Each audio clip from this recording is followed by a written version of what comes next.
Today, I want to talk about 3 things you should never do with your credit card. So stay tuned. My name is Jay, and welcome to Ask a Debt Collector. Now, I've been in the debt collection industry for over 15 years. I've done it all, from skip tracing to collecting to management, and I've owned 2 debt collection agencies. For the past 8 years, I've been the go-to guy for friends and family for questions regarding debt and credit, and now I want to be that person for you. If you have any questions, put them down in the comment section. I promise I'll answer those questions. Let's go. If you haven't had the time, be sure to like and subscribe as I'm on my journey to getting to 1,000 subscribers. Tell your friends and family about the YouTube channel. Now, if you're looking for a pay to delete letter for free of charge, email me at askadebtcollector@barrettrecovery.com. I'll send you a free pay to delete letter free of charge. Also, I am giving during the month of July, free consultations with regards to your credit repair. During that consultation, we'll look over your credit report, come up with the best plan to get you into the 700 club, and answer any questions that you may have about credit or debt. Free consultations, email me at askadebtcollector@barrettrecovery.com. Lastly, the summer is here. People are still needing to lose weight. If you don't have time to go to the gym, you want to look at possibly losing weight, try the keto diet. Check out my wife's Instagram, frugally_keto. Look at her page. Look at all the stuff that she offers, the things that she does with regards to there. You can get some great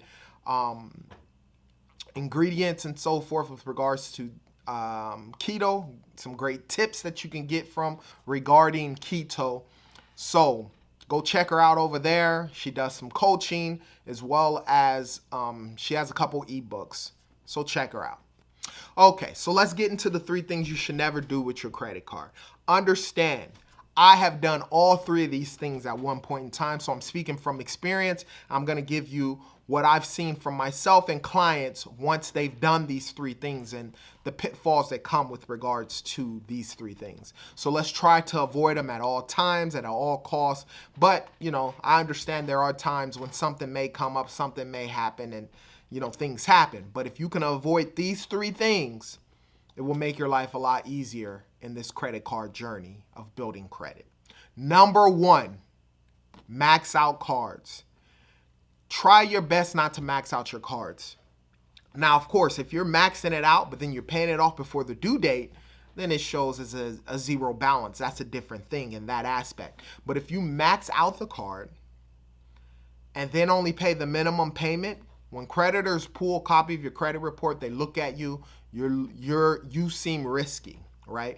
Chances are anytime someone's credit card is maxed out, especially when you get into the 1,500s to 3,000 and above, and that card is maxed out, chances are you're never going to be able to pay it off. You're going to pay that minimum payment. It'll take you 5, 10, 15 years to actually pay it off.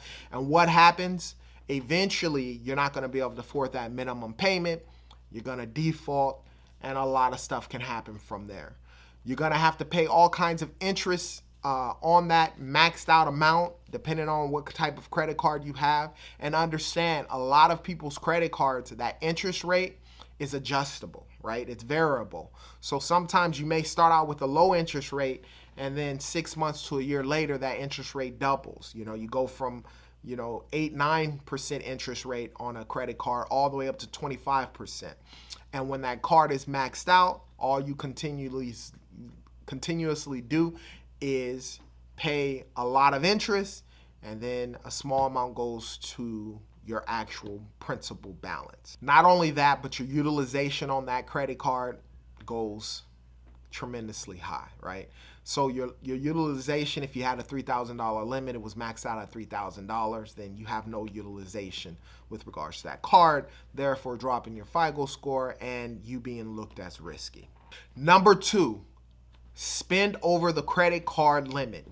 Try your best not to do that. When I say that, for those of you who don't know, If you had a $3,000 limit, and you typically credit card companies allow you to go $100, $200 over the limit, $50, $25 over that limit.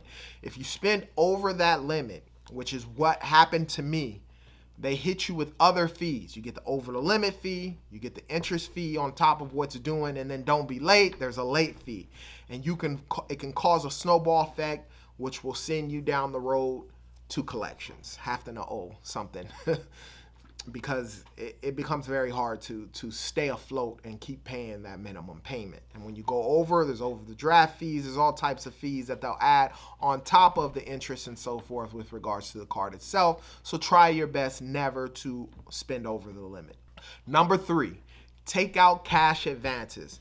I know, when you're looking at your credit card, a lot of times, you know, if you had a $3,000 limit, typically they'll give you about a $900 cash advance. But understand that cash advance is at the highest interest rate, 25 to 29%.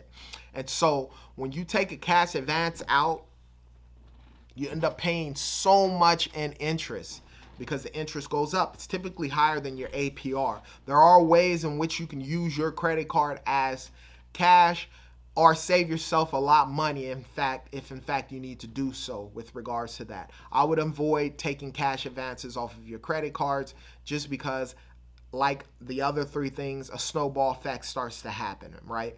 You get that $900 cash advance at 29% interest. You're only paying the bare minimum payment. Not only are you paying the actual credit card that's probably maxed out, then you have a separate bill where you're paying on a cash advance, and that interest rate is through the roof and high as well, therefore causing a snowball effect, and then eventually you end up in collections, sued, you know, getting your wages garnished. A bunch of things can possibly happen at that time spent. That's why I always state, use your credit cards like debit cards, only spend what you have on there. Obviously have them for emergencies as well. If something pops up, your car breaks down, whatever the circumstance is, it's always great to have that available credit to actually take care of what needs to be taken care of, but make sure you try and pay that stuff off as soon as possible. And, you know, you'll avoid yourself a lot of fees and so forth. Now, those are the 3 things that I always encourage people to never, ever do with your credit cards. Try to avoid those at all costs, right?